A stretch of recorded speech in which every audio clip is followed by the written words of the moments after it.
Daniel López Acuña, muchas gracias por acompañarnos hoy. Él es epidemiólogo y exdirector de Acción Sanitaria en Situación de Crisis de la Organización Mundial de la Salud, profesor asociado de la Escuela Andaluza de Salud Pública y patrono de Ayuda en Acción. Muchísimas gracias por estar con nosotros, por acompañarnos. Encantado, un placer. Quería empezar por algo que ahora mismo nos tiene en vilo a todos, ¿no? Y es la situación que está atravesando la India. Parecía, hacía escasos meses, que la situación estaba controlada. ¿Qué es lo que ha pasado? Tenemos en la India un caldo de cultivo terrible para la expansión de la transmisión de la pandemia. Es un país con una población muy numerosa, con grandes núcleos de población, con gran densidad de concentración de población, es decir, con mucho riesgo de interacciones humanas y sociales. Un país en donde hay una pobreza enorme, una desigualdad muy grande, inequidades en materia sanitaria y en materia de atención sanitaria. Un sistema de salud que está sumamente diezmado y deteriorado por la crisis y por las insuficiencias estructurales que tiene a lo largo de mucho tiempo, por la falta de inversión sostenida en salud pública, en donde no hay una sanidad pública universal con acceso universal. Estamos viendo incluso la especulación en torno al oxígeno, una cosa tan simple pero al mismo tiempo tan vital. Y en donde paradójicamente, a pesar de ser un país que es manufacturero de vacunas, es un país que tiene muy poca vacunación de su población, porque las vacunas han ido a la exportación, al exterior, a los mercados más lucrativos. Es una verdadera crisis humanitaria en el medio de una pandemia. Todo esto sin minimizar el hecho de que además ha surgido una mutación, bueno, de hecho, una variante del virus que tiene varias mutaciones, tiene por lo menos dos mutaciones que son importantes. Una que lo hace más contagioso, más severo, no sabemos si más letal, pero que aumenta la velocidad de contagios y de estancias hospitalarias. Y otra mutación que lo hace, que hace al virus proclive a escapar o a eludir las vacunas que hoy existen. Tenemos una situación en el caso de la India en donde la llamada variante India ha acelerado el problema, incrementado los contagios y está suponiendo una amenaza real mundial, no solo para la India. Esto pues nos hace recordar una vez más dos mensajes que yo creo que son muy importantes. Que en una pandemia estamos involucrados todos, que es un fenómeno global, que no es lo que pasa en mi barrio, en mi ciudad, en mi comunidad autónoma, en mi país o en mi bloque regional europeo, sino que hay una interdependencia porque todos transmitimos a todos y todos podemos proteger a todos. Y si no nos salvamos todos, no se salva nadie, por decirlo de alguna manera. Pero por otro lado también es el tema de la vacunación, que se aplica a lo mismo, que necesitamos que esté vacunada toda la población vulnerable en el mundo, no solo en mi ámbito geográfico o nacional, sino que una vez que Europa complete, por ejemplo, sus procesos de vacunación de 70% de la población, bueno, no estará tampoco segura hasta que tenga vacunadas el mundo a todas las poblaciones que son vulnerables. De ahí la importancia del esfuerzo de la vacunación globalizada, colectiva, que alcance a todas las personas. Esto me lleva a preguntarle qué es y en qué consiste COVAX. COVAX es un mecanismo manejado por organismos internacionales, la Organización Mundial de la Salud, Gavi, la Alianza Global de Vacunas, con la colaboración del Banco Mundial, que lo que busca establecer es un fondo común con el cual puede hacerse una compra común de medicamentos que se dirija a países en alta necesidad y baja capacidad de recursos para poder acceder a ello.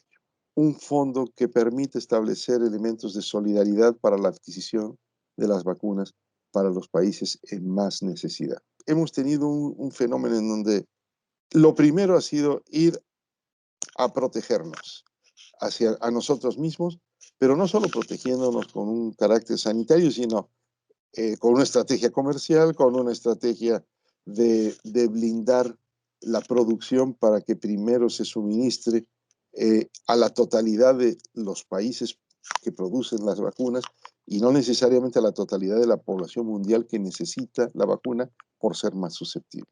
Y ante eso, los únicos mecanismos con los que se cuentan o con los que se cuenta para poder superar esa distribución y acceso desigual a las vacunas son o los fondos solidarios del tipo de COVAX, para que la vacuna pueda llegar a ciertos países, o la cooperación internacional, que vuelque su esfuerzo no solo sobre las vacunas, sino sobre todo el proceso de vacunación que los países necesitan hacer y refuercen la capacidad de esos países. ¿Cuál debería ser la estrategia de vacunación para los países en vías de desarrollo? La estrategia para lograr yo llamaría una vacunación universal o un acceso universal a la vacunación, definitivamente pasa por, primero, mejorar la producción, intensificándola, multiplicándola por N, ¿no? Y que pasa necesariamente por flexibilizar las reglas de las patentes y permitir la producción por entes que no son solo quienes detentan las patentes, pero además de eso tenemos que tener buenos mecanismos de abasto, de logística, de cadenas de frío y de conservación de las vacunas. Y esto no es un hecho que exista universalmente. Recordemos que muchas veces el gasto per cápita en salud de muchos sistemas sanitarios es el coste de la vacuna de Moderna o de Pfizer, por ejemplo. Que eso es lo que se gasta un año per cápita en salud para todos sus habitantes.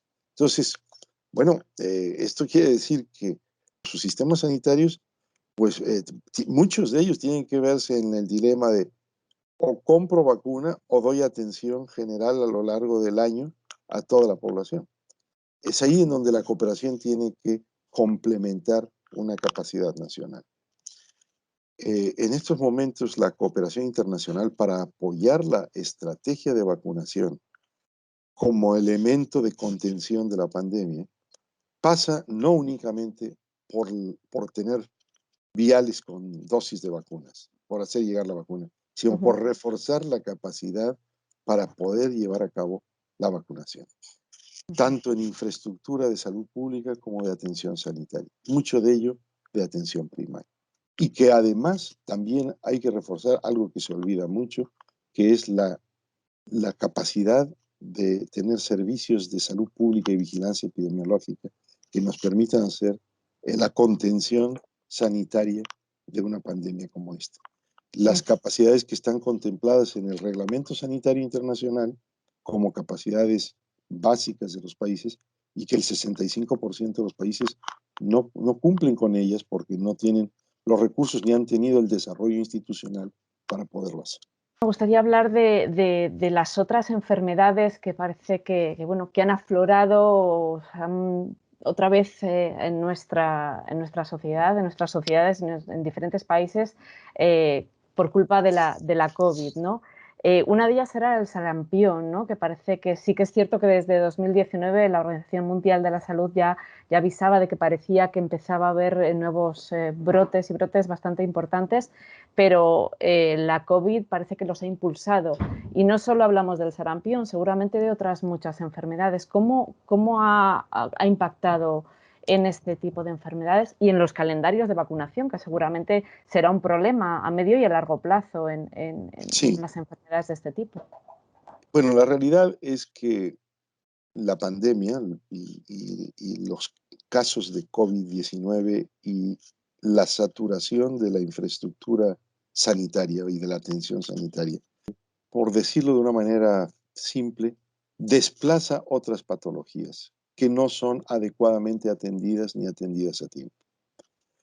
Y desplaza algunas intervenciones de carácter preventivo, como son algunas vacunaciones rutinarias, vamos a llamarlo así. Entonces, esto lo que nos da son nuevos brotes de sarampión, con la amenaza de que, bueno, el sarampión se nos hace una cosa de nada cuando estamos hablando de una pandemia, pero también puede ser mortal.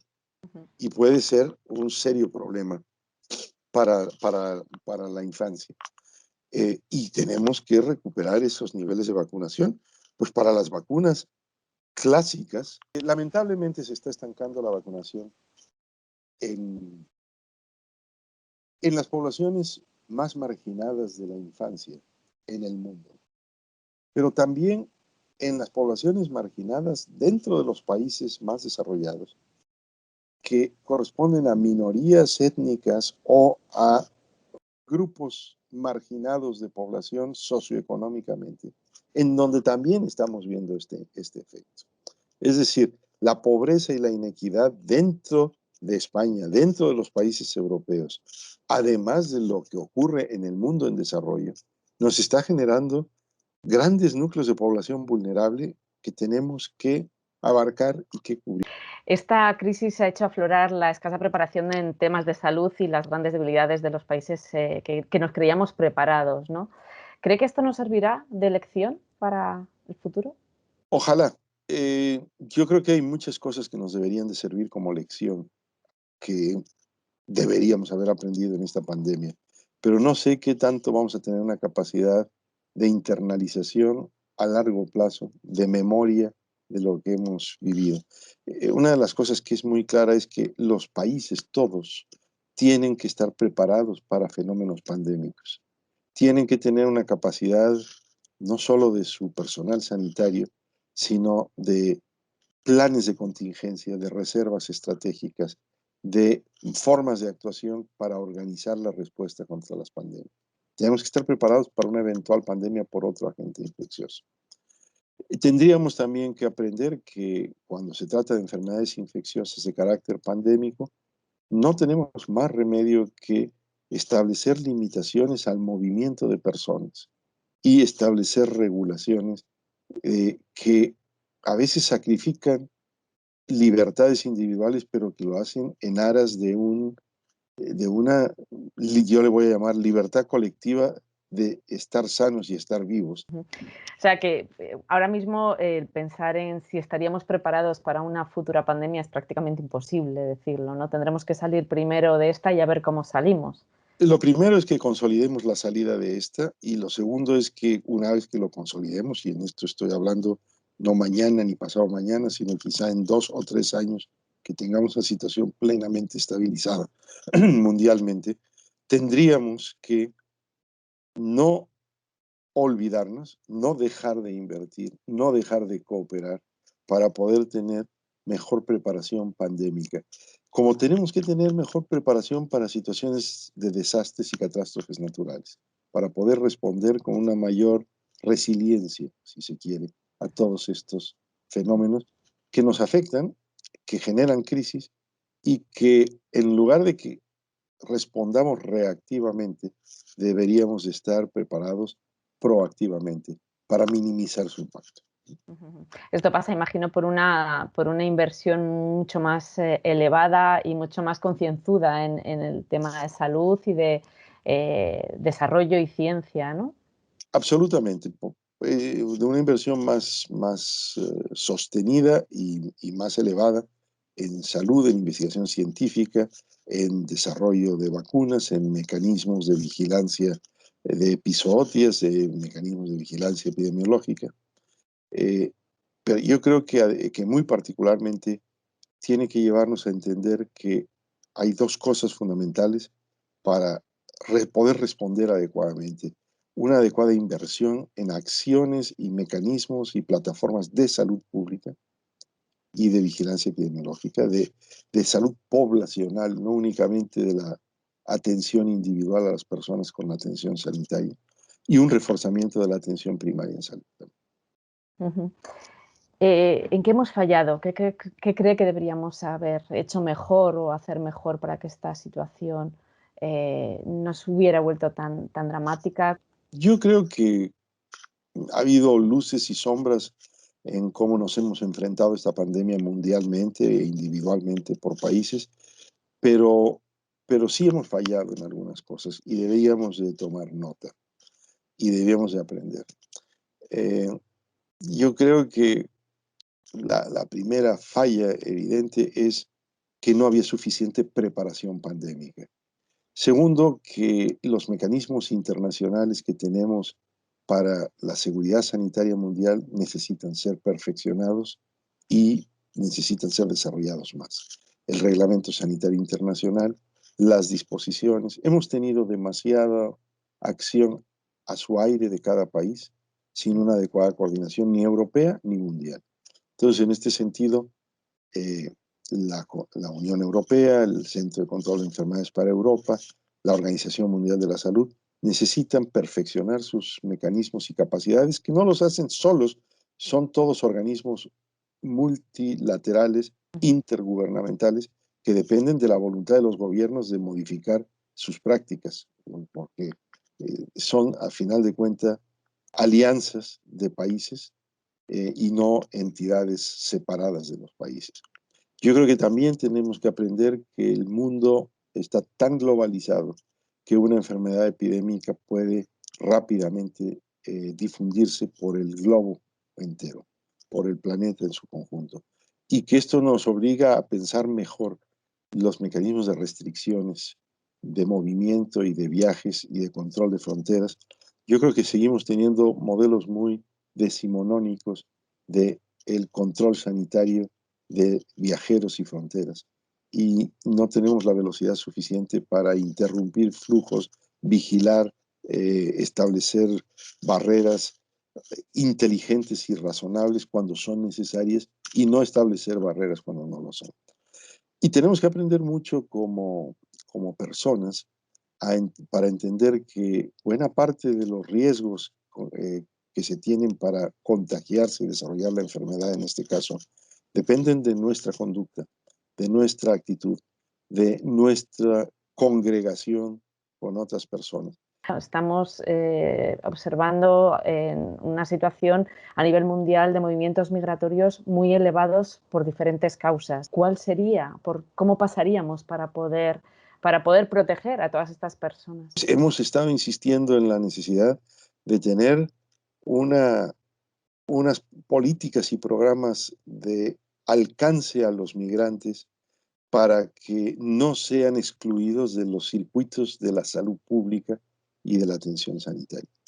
Yo creo que, en efecto, una de las poblaciones más vulnerables, eh, por un lado, por la dinámica del movimiento migratorio, pero por otro lado, por su falta de acceso a los sistemas sanitarios de los países por los que atraviesan o en los que han sido acogidos y que no necesariamente siempre están en situación regular, hace que sean particularmente excluidos de la atención sanitaria.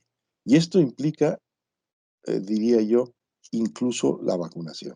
Yo creo que en estos momentos un gran contingente de población vulnerable está en los migrantes y particularmente en los migrantes eh, no documentados o irregulares, eh, que, bueno, es una cantidad considerable de personas.